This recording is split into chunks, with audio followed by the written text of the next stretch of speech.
नमस्कार। कैसे हैं आप सभी? बढ़िया हो, मस्त हो, स्वस्थ हो? सभी को राधे राधे। जय श्री कृष्णा, जय श्री श्याम। तो भाई फोर्थ ग्रेड को लेकर एक बार फिर से कुछ चीजें सामने आ रही हैं। आपके स्क्रूटनी फॉर्म भी स्टार्ट हो रहे हैं, डीवी के लिए डॉक्यूमेंट्स भी तैयार करने हैं, और साथ साथ में कुछ फेरबदल देखने को मिल रहे हैं कि रिजल्ट है वो दोबारा से आएगा, कौन सी शिफ्ट का आ रहा है, क्या उससे बड़ा बदलाव हो सकता है या कुछ छोटा बदलाव होगा, इस पे भी हम थोड़ा ध्यान करेंगे। विद्यार्थी थोड़े कंफ्यूजन में है। 1,41,000 विद्यार्थियों की लिस्ट वो जारी कर दी गई है, तो सभी को डीवी के लिए दोस्तों जाना पड़ेगा। सीधी सी बात ये डीवी वालों की लिस्ट। अच्छा, कुछ विद्यार्थी ये भी करे से सर 2 गुना विद्यार्थी अगर 53,000 पद होते हैं तो उसके 2 गुना लगभग 1,06,000 के आसपास होते हैं। तो ऐसा नहीं होता है। कुछ कैटेगरीज ऐसी हैं जिसके अंदर बहुत कम विद्यार्थी पास हो पाए हैं, तो उनके 5-7 गुना 10 गुना के आसपास विद्यार्थियों को भी लिया गया है। उस हिसाब से फिर ये 1,41,000 का बनता है सिस्टम। ठीक है, तो वो तो दिक्कत वाली बात नहीं है, इस बात को समझ गए होंगे। मैं पूरा आपका डाउट क्लियर करूंगा। चलिए शुरू करें। फोर्थ ग्रेड का रिजल्ट रिवाइज होगा, ये बात सामने है। कब तक आएगा? स्क्रूटनी फॉर्म स्टार्ट हो चुके हैं। किसको फायदा हो सकता है, किसको नुकसान? ओएमआर शीट अपलोड होगी। देखो, सबसे पहले तो लिंक आप सभी को पता है और हमने भी टेलीग्राम पे अपलोड कर दिया है, तो आप जाकर चेकआउट कर लेना। ठीक है, टेलीग्राम को ज्वाइन करो, वहां पर आपको हर प्रकार की जानकारी भी मिलती रहती है।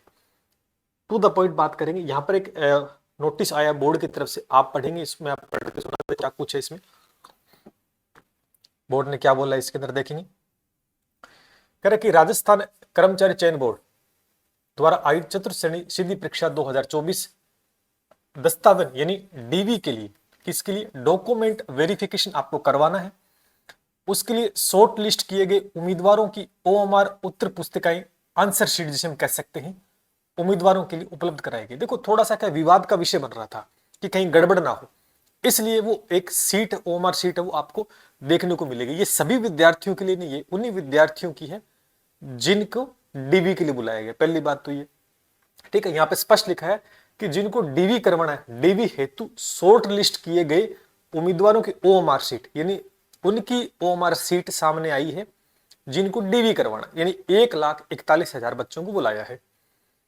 एक लिंक दे रखा है, इस लिंक से भी आप जा सकते हो या आरएसएस पोर्टल के ऊपर भी जा सकते हो, वैसे भी कर सकते हो। यहाँ पे लिखा है इससे अपनी व्यक्तिगत लोग आईडी से माध्यम से या मोबाइल नंबर डालकर या जो भी आपका रहता है ओटीपी दर्ज करके किसी अभ्यर्थी जो दस्तावेज सत्यापन शॉर्ट लिस्ट किए गए उम्मीदवार की ओएमआर उत्तर पुस्तिका देखकर डाउनलोड कर सकेंगे। आप अपनी मार्कशीट देख लेना, ठीक है, फिर उसको डाउनलोड आप कर सकते हो।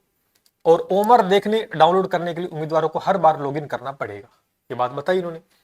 अभ्यर्थी कर पर ध्यान देकर ओएमआर प्राप्त करने हेतु इस प्रक्रिया का पालन सुनिश्चित करें ताकि उत्तर पुस्तिका पोर्टल लिंक पर आवेदन कर आज दिनांक 1 माह तक, यानी जो आप इस चीज को देख पाओगे, ये एक तरीके से ट्रांसपेरेंसी रखी गई है बोर्ड के द्वारा कि भाई आप 1 महीने तक इस चीज को चेक कर सकते हो, क्योंकि कुछ विवाद सामने आ रहा है कि ओएमआर शीट को भी बदला जा रहा है, इस प्रकार की चीजें हो रही है, उस वजह से ट्रांसपेरेंसी के लिए चीजें की गई है। यानी पहले तो आप अपने रोल नंबर डालो और लॉगिन करो और वहां से ओएमआर शीट निकालो।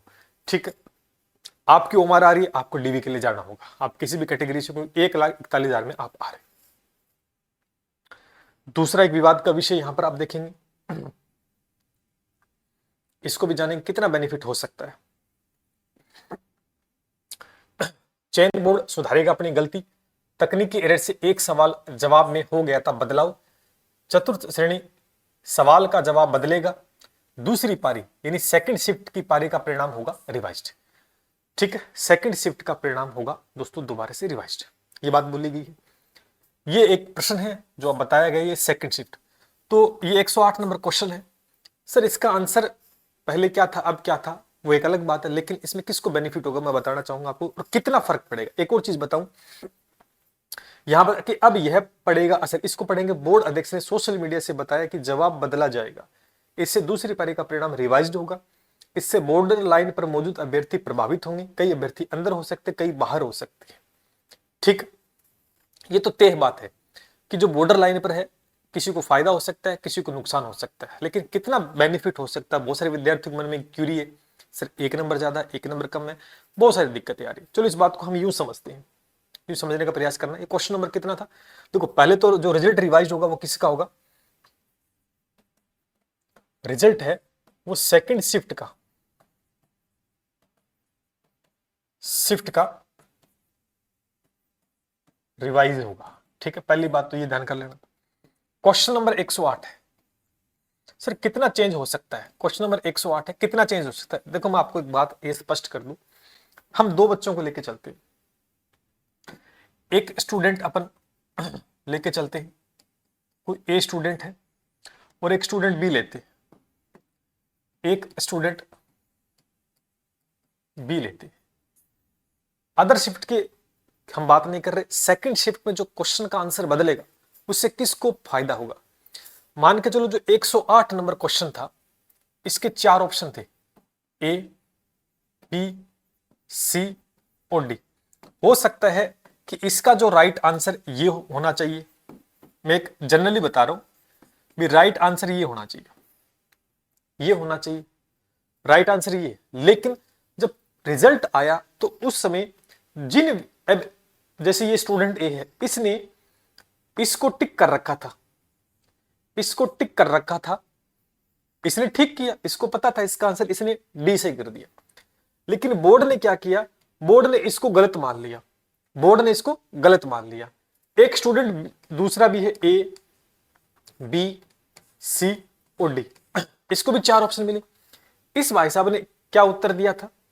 इस भाई साहब ने उत्तर ये दिया था, ये उत्तर दिया, तो बोर्ड ने इसको ठीक मान लिया, जबकि उत्तर तो ये ठीक था, उत्तर ये सही था।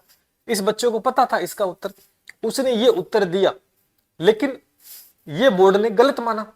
ठीक, यहां पे एक दूसरा स्टूडेंट भी है जिसने ये उत्तर नहीं दिया, उसने कोई तुक्का मारा, ए नंबर पे टिक किया, बोर्ड ने मान लिया कि हाँ ये सही है, ये सही है। अब इस स्टूडेंट को नुकसान हुआ और इसको फायदा हुआ उस समय जब बोर्ड ने गलत माना। अब होगा क्या एक्चुअल में? अब यहां इस बात को नोटिस करो कि इस बच्चे को जब ये प्रश्न सही था और बोर्ड ने इसको गलत माना, तो इस बच्चे को नुकसान कितना हुआ आप देखेंगे। इसको नुकसान कितना हुआ? इसको नुकसान हुआ क्योंकि एक प्रश्न आप निकालोगे कितने नंबर का था? 1.6 नंबर का एक प्रश्न था, 1.66 नंबर का एक प्रश्न था। तो अगर वो इस प्रश्न को करके आया और उसे नंबर मिलते तो उसे 1.66 नंबर मिलते कि नहीं मिलते? मिलते सर। तो वो कम हो गई, उसको नुकसान हो गया कि नहीं होगा? उसको ये माइनस हो गया। प्लस में इसने गलत किया, भी नेगेटिव मार्किंग भी थी ना, तो गलत किया तो उसको 0.5 नंबर कम और हो गए, उसकी 0.55 नंबर उसके कम और हो गए। यानी ले दे के उसको लगभग 2.25 नंबर का, 2.25 नंबर का उसको नुकसान हो गया। 2.25 नंबर का उसको क्या हो गया? नुकसान हो गया, जबकि उसने उत्तर ठीक किया था। और इस बच्चे को फायदा हो गया 2.25 नंबर का। ये इसने टिक किया, इसको नंबर मिल गया, ये भी नंबर मिल गया इसको, और नेगेटिव मार्किंग से बचा ये, तो लगभग इसको भी ये फायदा हो गया। अब आप खुद देखिए कितना डिफरेंस आने वाला है।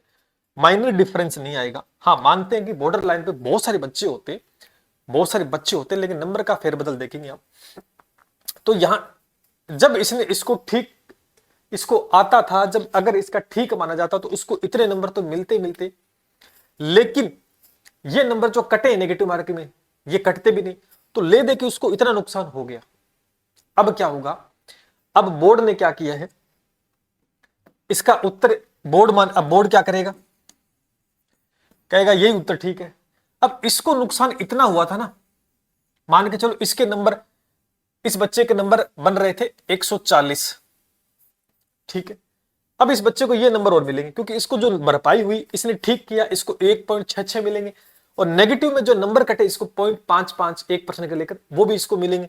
तो इसको कितने मिल जाएंगे? इसके 2.21 मिल जाएंगे। अब आप खुद देखो, इसके नंबर 142.21 हो जाएंगे। बात समझ में आ गई? तो अब इस बच्चे को फायदा होगा। अब उस बच्चे को फायदा होगा जो इसने इस पे टिक किया और बोर्ड ने इसको ठीक माना।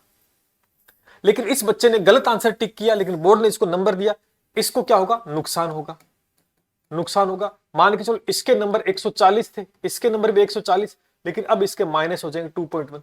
माइनस होते ही तुरंत ये कितने पे आ जाएगा? 100, ये अच्छा नीचे आ जाएगा, नीचे आ जाएगा।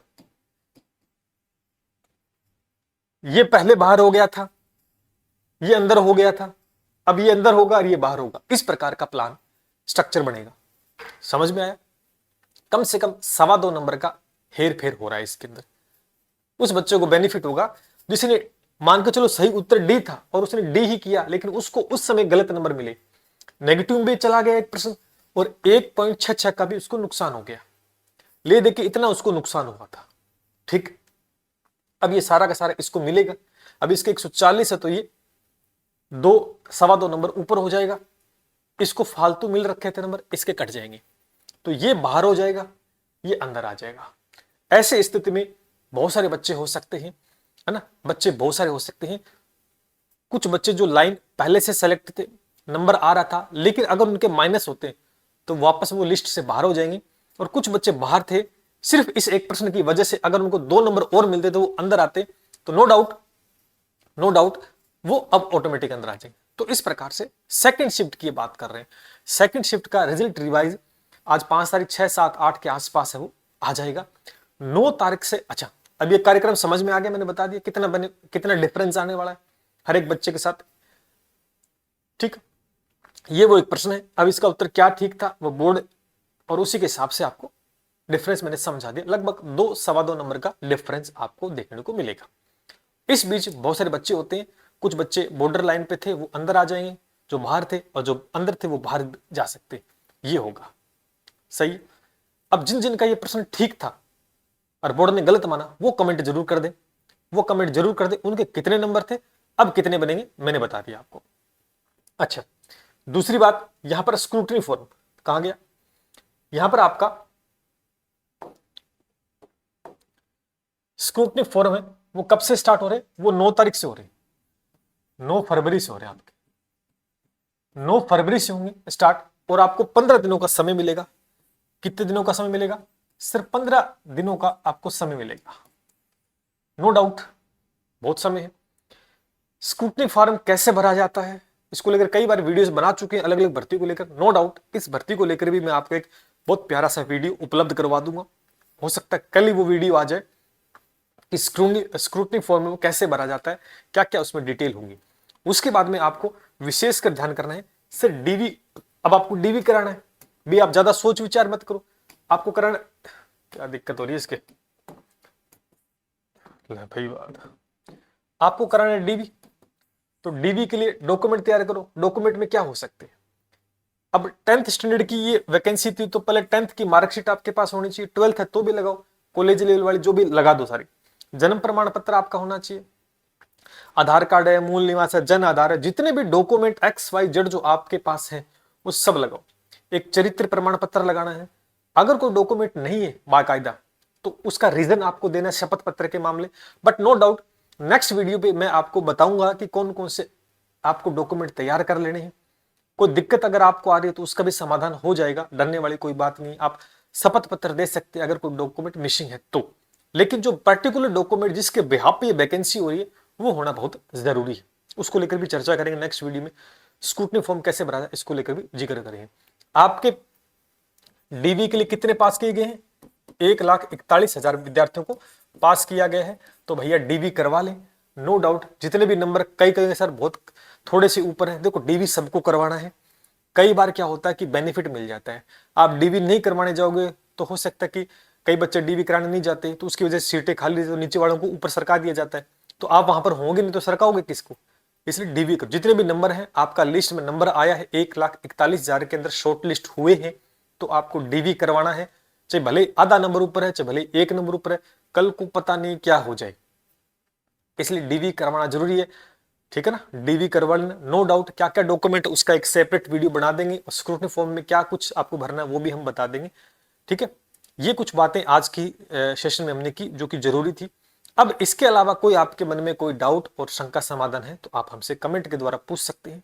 ठीक है, अच्छा, जिनका नंबर आ गया है वो डीवी की तैयारी करें, सभी को ढेर सारी बधाइयां। और जिनका नहीं आया है तो ऑब्वियस सी बात है सिलेक्शन तो 53,000 का ही होना है, बाकी जितने 20 है 21 लाख बचते हैं उनको दोबारा से मैदान में उतरना पड़ेगा और अपने हिसाब से एक नौकरी का चुनाव कर सकते हैं। 26 और 27 में उनके हिसाब से हर एक प्रकार की भर्ती आपके सामने है। तैयारी करो, आज नहीं तो कल, क्योंकि सफलता समय मांगती है। आज नहीं तो कल बिल्कुल आपका सिलेक्शन होगा, इसमें कोई दो राय नहीं।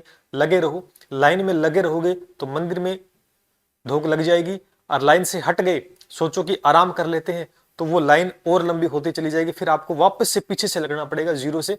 तो आप लाइन में लगे रहें, धीरे धीरे देर सवेर आपको नौकरी मिल जाएगी। फिर भी कोई डाउट मन में, शंका, समाधान तो आप हमसे साझा कर सकते हैं। चलिए मिलते इसी के साथ। जय हिंद, जय भारत।